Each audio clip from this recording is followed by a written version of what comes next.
Ողջույն, Կոլա դի Ռենցոն Հռոմեական Հանրապետության վերջին տրիբունն է։ Ներկայացնեմ հետևյալ գիրքը։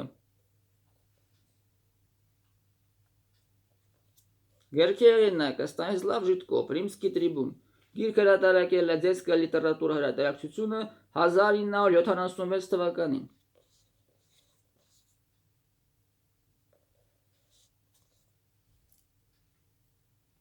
Նիկոլա դի Լորենցո Գաբրինին ծնվել է 1313 թվականին Հռոմում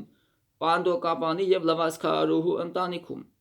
Մանկությունը և պատանեկությունը անցկացրել է գյուղում։ 20 տարեկանում վերադարձել է Հռոմ, զբաղվել է ինքնակրթությամբ։ Շուտով նա դառնում է հիանալի հռետոր և ստանձնում է քաղաքային նոտարի պաշտոնը։ 1343 թվականին Ռենցոն մեկնում է Ավինյոն, Հռոմի պապ Կլեմենտ VI-ին ներկայացնելու Հռոմի քաղաքային կառավարման համակարգի բարեփոխման իր ծրագիրը և համոզելու, որ պապը վերադառնա Հռոմ։ 1344 թվականին Ռենցոն Ավինյոնից վերադառնում է Հռոմ և իր կողմնակիցների հետ սկսում է հեղաշրջում նախապատրաստել։ Ֆրանչեսկո Պետրարկայի հին հռոմեացի փիլիսոփաների ստեղծագործությունները միշտ իր հետ էին, նա ոգեշնչում էր իրենցից։ 1347 թվականի մայիսի 19-ին Ռենցոն Հռոմում կատարում է անարյուն թավշյա հեղափոխություն Հռոմի պապի լեգատի անմիջական մասնակցությամբ։ Նիկոլա դի Լորենցոն հռչակվում է Հռոմեական Հանրապետության տրիբուն, բայց իր կառավարումը երկար չի տևում։ Ազնվականությունը շուտով ապստամբում է։ 1350 թվականին Ռենցոն փախնում է Պրահա։ Սրբազան հռոմեական կայսրության կայսր Կարլ IV Լյուքսեմբուրգի հրամանով նա շուտով ձերբակալվում է,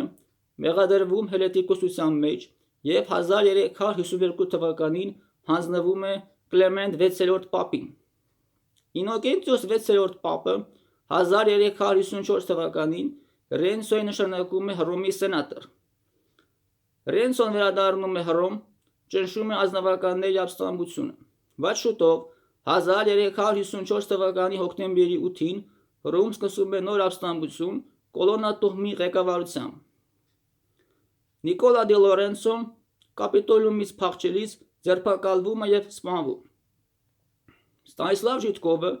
իր վիպակում գեղարվեստական ոճով ներկայացրել է հեղափոխական Նիկոլա դի Լորենցոյի կենսագրությունը։ Գիրքը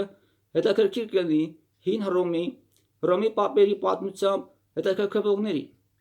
Շնորհակալություն ուշադրության համար։